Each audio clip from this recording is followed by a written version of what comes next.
La unidad es el vínculo para lograr ser luz en el mundo. Muy buenas noches, mis amados hermanos, les saludo en el amor del Señor. Nuevamente aquí su hermano Hernán Vega, ¿cierto? Quiere compartir con ustedes una porción de la palabra del Señor con la finalidad de animarle, fortalecerle, ¿cierto? A través de la meditación, ¿cierto? De la palabra del Señor. Y en esta tarde, nuevamente, ¿cierto? Tiempo atrás ya había hablado sobre esto, sobre la unidad de la iglesia, pero lo vuelvo a recalcar ahora que ya, ¿cierto? Estamos comenzando nuevamente a asistir a la iglesia con aforo, con todas las restricciones que nos han impuesto, pero al fin y al cabo, ¿cierto? Ya hemos tenido nuestros cultos presenciales con la ayuda del Señor. Pero, estimados hermanos, hay muchos que todavía no han decidido, ¿cierto?, asistir a la iglesia por diferentes razones y a lo mejor, ¿cierto?, son válidas, pero en el amor del Señor les animamos a seguir adelante. Y si queremos crecer como iglesia, la unidad es algo fundamental. La unidad es esencial, es primordial. De hecho, Jesús, cuando oró, ¿cierto?, al Padre, lo recalcó y lo hizo mención, ¿cierto?, como algo muy importante. Yo le invito a que busquen en su Biblia, allí en el Evangelio según San Juan, en el capítulo 17, versículo 22 al 24. Y dice así la palabra del Señor, cuando Jesús estaba orando. Dice: la gloria que me diste, yo les he dado para que sean uno, así como nosotros somos uno. Yo en ellos y tú en mí, para que sean perfectos en unidad, para que el mundo conozca que tú me enviaste y que los has amado a ellos como también a mí me has amado.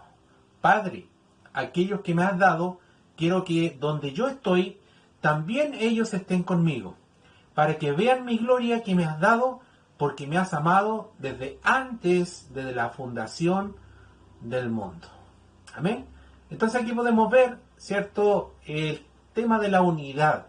Y la unidad tiene que ver con la palabra uno, como dice el versículo 22, cuando le dice, para que sean uno, así como nosotros somos uno. Amén. Entonces, mucho se habla, y como ya señalé al principio, esto ya lo habíamos compartido usando algunos versículos bíblicos, etcétera.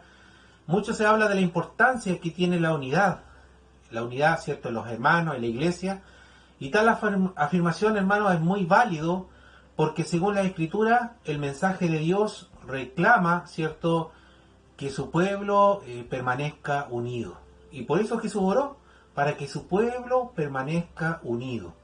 En Efesios 4:13 el apóstol Pablo dice: hasta que todos lleguemos a la unidad de la fe y del conocimiento del Hijo de Dios, a un varón perfecto. Cuando se refiere a varón también se refiere a la mujer, ¿cierto? En general el término varón tiene que ver, ¿cierto?, con la humanidad, el hombre y mujer, a fin de que, ¿cierto?, dice a la medida de la estatura de la plenitud de Cristo. Entonces aquí, ¿cierto?, dice que tenemos que todos llegar a la unidad. Y como dije, la palabra unidad viene de la palabra uno. Lo importante de esto es que la unidad es fundamental, estimado hermano, amigo, es fundamental para que la iglesia se edifique en amor, para que la iglesia prospere, para que la iglesia salga adelante y juntos, ¿cierto?, batallemos contra el enemigo, para que los hermanos débiles, ¿cierto?, regresen, para que los mandamientos de Dios los llevemos a cabo, ¿cierto?, y para que usted y yo seamos salvos.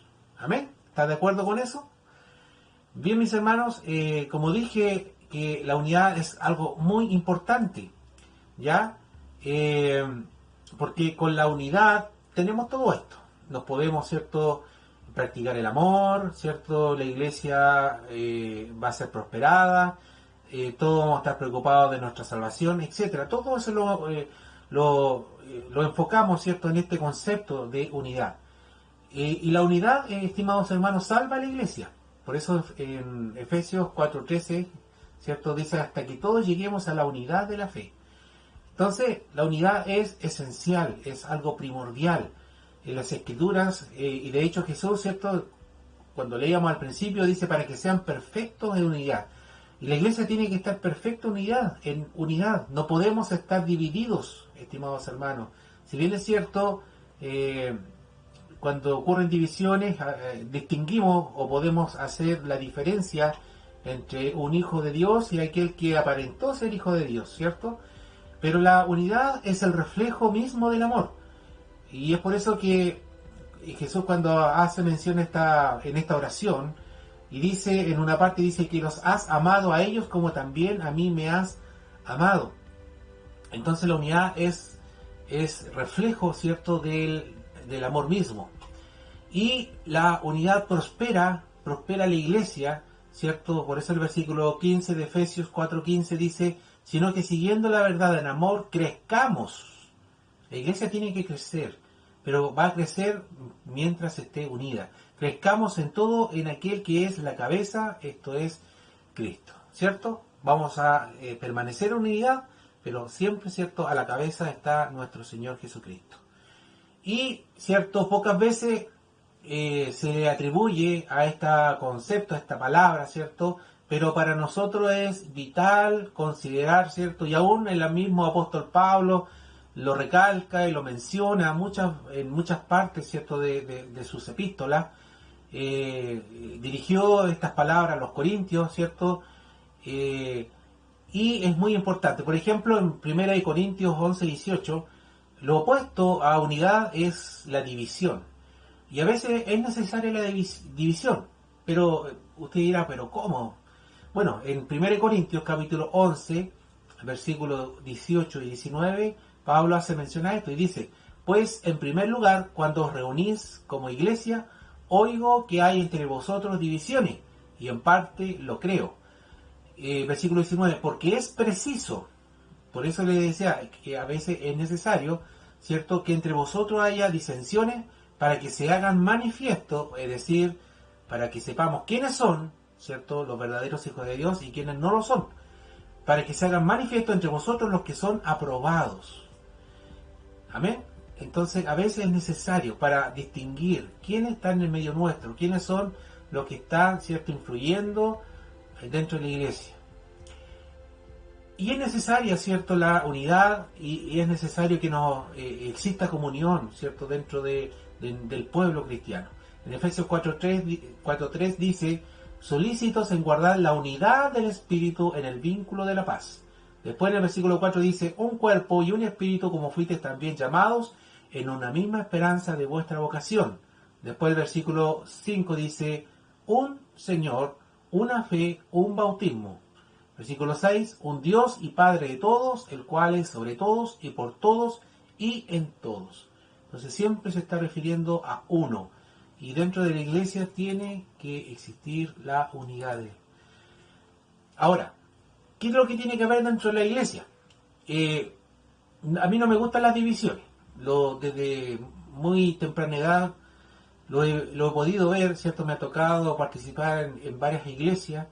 Y en toda la iglesia, en muchas ocasiones, me ha tocado presenciar divisiones y no son buenas, porque a veces las divisiones arrastran a hermanos que son más débiles, ¿cierto? A aquellos que a lo mejor han tenido dudas, incluso a aquellos que se han sentido desconformes con cómo funciona, ¿cierto?, la iglesia, y terminan por irse, y los que provocan la división arrastran a todos aquellos, ¿cierto?, y los llevan a otros lados, ¿cierto?, y da pena después saber que muchos de ellos al final se pierden.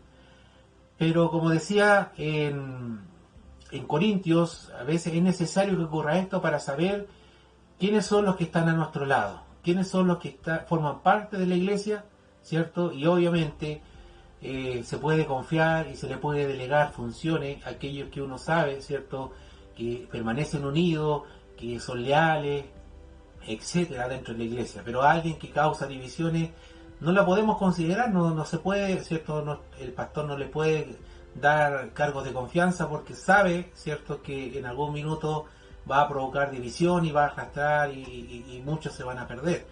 Que el Señor tenga misericordia. Entonces, las palabras dichas por Pablo, ¿cierto? A veces en las situaciones de caos, cuando ocurren las divisiones, es necesario saber quiénes son los lobos rapaces que hay dentro del rebaño, dentro de la iglesia. En 1 Juan 3:10 también allí dice, en esto se manifiestan los hijos de Dios, ¿cierto? Y los hijos del diablo. Yo quiero ser considerado hijo de Dios y espero que usted también sea considerado como hijo de Dios. Pero aquí vemos quién es un hijo de Dios y quién es un hijo del diablo, como dice aquí.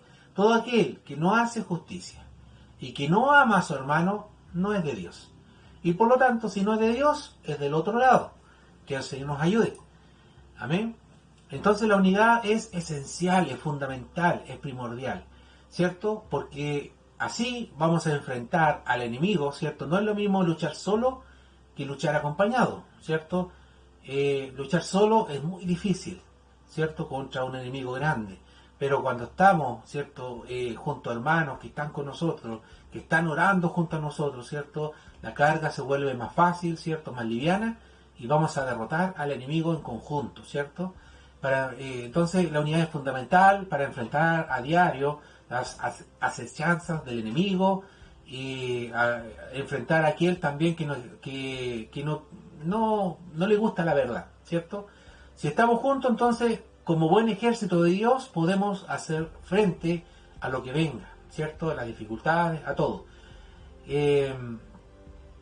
Por eso Pablo en Efesios 4, 15 y 16 habla, ¿cierto?, del cuerpo de Cristo, de este cuerpo que tiene que mantenerse unido. Dice, sino que siguiendo la verdad en amor, crezcamos en todo en aquel que es la cabeza, esto es Cristo. Luego versículo 16 dice, de quien todo el cuerpo, recuerden que todos nosotros somos parte del cuerpo de Cristo, bien concertado y unido, dice, entre sí por todas las coyunturas, que se ayudan mutuamente, según la actividad propia de cada miembro, recibe su crecimiento para ir edificándose en amor. Entonces, todos formamos parte de este cuerpo, todos cumplimos funciones diferentes, así como partes de nuestro cuerpo cumplen funciones diferentes, ¿cierto? Nuestro oído cumple una función, nuestras manos cumplen otra función, el olfato cumple otra función, etcétera. Así dentro de la iglesia cada uno de nosotros también cumplimos una función, pero somos todos parte del mismo cuerpo. Entonces es necesaria la comunión. Por eso Pablo en el capítulo 4, versículo 3 de Efesios dice, solícitos en guardar la unidad de la fe, en el vínculo de la paz. Después versículo 4 dice, un cuerpo y un espíritu como fuisteis también llamados, en una misma esperanza de vuestra vocación. ¿Cierto? Ya lo hemos leído. Un Señor, una fe, un bautismo. Amén. Por lo tanto es fundamental la unidad. Y la unidad, ¿cierto? Cuando ya como iglesia estamos unidos, entonces vamos a ser edificados en amor. Entonces lo podemos ver como iglesia y lo podemos ver también como cristiano en forma individual. Como iglesia, ¿cierto? Obviamente la unidad edifica la iglesia, el cuerpo de Cristo, ¿cierto? Y es la principal característica que Dios pide de los hombres. ¿Cuál? El amor. Es lo básico. Cuando los hermanos trabajan unánimes por la causa, por la fe, ¿cierto? Se edifican por este fundamento, en el amor por la obra, en el amor por los hermanos, en el amor mutuo por Dios. Segunda de Juan 1, versículo 6 dice, y este es el amor, que andemos según sus mandamientos. Este es el mandamiento, que andéis en amor, ¿cierto? Como vosotros habéis oído desde el principio. Y en forma individual, ¿cierto? Cuando hablamos de que el cristiano se edifica de una forma individual en amor, ¿cierto? Cuando existe la unidad. Y nos referimos a que el alma de aquel creyente, ¿cierto?, se ata de una manera especial, se aferra, ¿cierto?, al propósito eterno de Dios. Y cuando el cristiano es edificado en amor a través de la unidad, su alma se fortalece y no se siente solo, ¿cierto? Es un cristiano acompañado por sus demás hermanos. Es por eso que es importante el congregarnos, porque de esa forma, ¿cierto?, no nos vamos a sentir solos, nos vamos a sentir acompañados, vamos a sentir que hay hermanos nuestros, ¿cierto?, que van a estar orando por nosotros, que hay hermanos nuestros que van a estar dispuestos a brindarnos, ¿cierto?, su apoyo, una palabra de aliento, ¿cierto?, etcétera, etcétera, en los momentos de más necesidad. Y la unidad prospera, estimados hermanos, ¿cierto? Como dice el Salmo 122:6, pedid por la paz de Jerusalén, sean prosperados los que te aman. Es decir, ¿cierto? Aquí estamos hablando de un cuerpo que es el cuerpo de Cristo. Cuando la iglesia se une para adorar a Dios en una sola voz, en un solo sentir, en un solo amor, en una sola fe, entonces prospera el propósito de la misma. La prosperidad, ¿cierto? Es como una cadena en nuestro cuello y es permanente.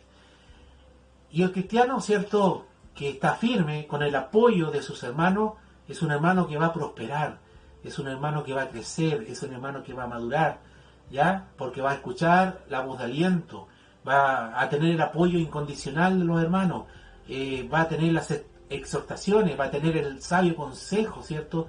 Y todo eso hacen del cristiano un hombre preparado para enfrentar la tentación y el lazo del diablo. Amén. Que así nos ayude. Y algo muy importante es que la unidad salva. Muchas personas hoy en el mundo están muriendo sin Cristo. Porque al entrar, ¿cierto?, en una iglesia, a veces hay gente que entra a una iglesia y la iglesia es débil, ¿cierto?, o no tiene amor, carente de unidad, ¿cierto?, no se refleja el amor de Cristo. Entonces son personas que visitan una vez y luego no quieren saber nada más de la iglesia, se alejan, se pierden, ya que no sienten, ¿cierto?, que existe una familia, sino un grupo de personas que en lugar de estar apoyándose, se están devorando unos con otros, ¿cierto?, que están hablando mal de unos con otros, y tal ambiente, ¿cierto?, no es bueno para nadie, ¿cierto?, y no ayuda, obviamente, a aquel que viene con necesidad, que desea escuchar la voz de Dios. Al final, ¿cierto?, es un ambiente que termina espantando y la persona termina huyendo, ¿cierto?, de la iglesia porque no ve nada agradable. Entonces, que el Señor nos ayude para que cuando alguien llegue a nuestra iglesia pueda ver que hay unidad, pueda ver que hay amor, pueda ver que realmente funcionamos como una familia cristiana. Que el Señor nos ayude, ¿cierto? Y la unidad, ¿cierto?, salva a aquellos que buscan en los demás apoyo, porque mucha gente llega necesitando apoyo, ¿cierto?, para salir de la esclavitud del pecado, de las tinieblas, ¿cierto?, y de muchas cosas que están atadas. Que el Señor nos ayude para ayudar a aquellas personas que vienen a nuestra iglesia. 1 Corintios 11:29 dice, porque el que come y bebe indignamente, sin discernir el cuerpo del Señor, juicio come y bebe para sí. Por lo cual hay muchos enfermos y debilitados entre vosotros, y muchos duermen. Por lo tanto, ¿cierto?, la iglesia tiene que ser algo fundamental para que aquellos que necesiten de Dios lo puedan encontrar, ¿cierto? Entonces la unidad que aún se observa en la cena, incluso en la cena del Señor, es necesario, ¿cierto?, para revivir, para despertar a aquellos que duermen, aquellos que a lo mejor estaban muertos en delito y pecado, ¿cierto? Que el Señor nos ayude.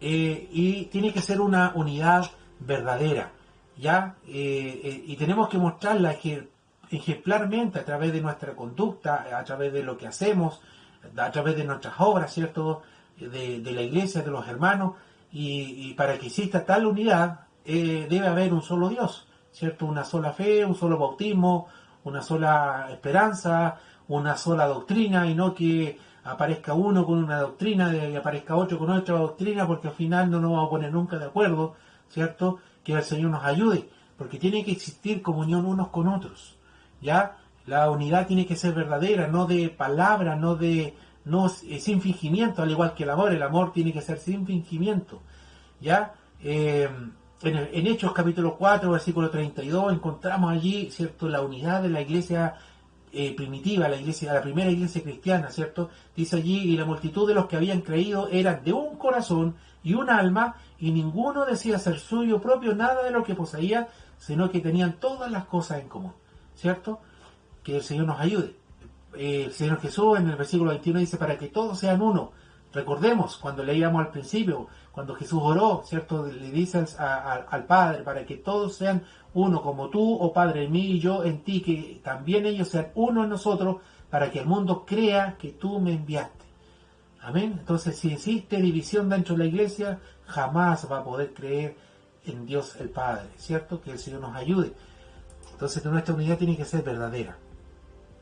Y tenemos que practicar esta unidad, no solo de palabras, sino que también de hechos. Que el Señor nos ayude. Y debe ser una realidad, hermanos. la unidad debe ser una realidad dentro de la iglesia. Para ir terminando, ¿cierto? Concluyendo, es importante entonces, estimados hermanos, que consideremos la unidad como una práctica principal dentro de nosotros como iglesia, en la obra de la iglesia, en la responsabilidad, ¿cierto?, que tenemos como cristianos, ¿cierto?, ante Dios y ante el mundo, ¿cierto?, y miembros de la iglesia de Cristo, ¿cierto?, que es universal. Por lo tanto, promover la unidad, promover el amor, es una responsabilidad individual, ¿cierto?, y tenemos que practicarla porque es una responsabilidad de todos nosotros. Y el Señor algún día nos va a pedir cuenta de esto. Que el Señor nos ayude, porque no debemos ser piedra de tropiezo para aquellos que son más débiles que nosotros. No debemos ser piedra de tropiezo para aquellos que vienen buscando, ¿cierto?, con mucha necesidad en sus corazones, buscando a Dios. Que el Señor nos ayude. Entonces, hermanos, firme en el Señor, permanezcamos en la unidad, ¿cierto? Y ojalá, estimados hermanos, poder vernos, seguir viéndonos. De hecho, eché mucho de menos el día domingo. Había muy pocos conectados, ¿cierto?, en el culto que tuvimos. A lo mejor alguno dirá, es que andábamos celebrando algo. Que el Señor nos ayude, hermanos. Todos sabemos cuál es nuestra responsabilidad, ¿cierto? Y por lo tanto le animo a buscar al Señor ahora, porque los tiempos son difíciles, y después lo va a tratar de buscar y no va a poder porque la situación, ¿cierto?, se está complicando para el pueblo cristiano. Que el Señor nos ayude, les animo en el amor del Señor, bendiciones para todos, y será hasta una próxima oportunidad. Amén.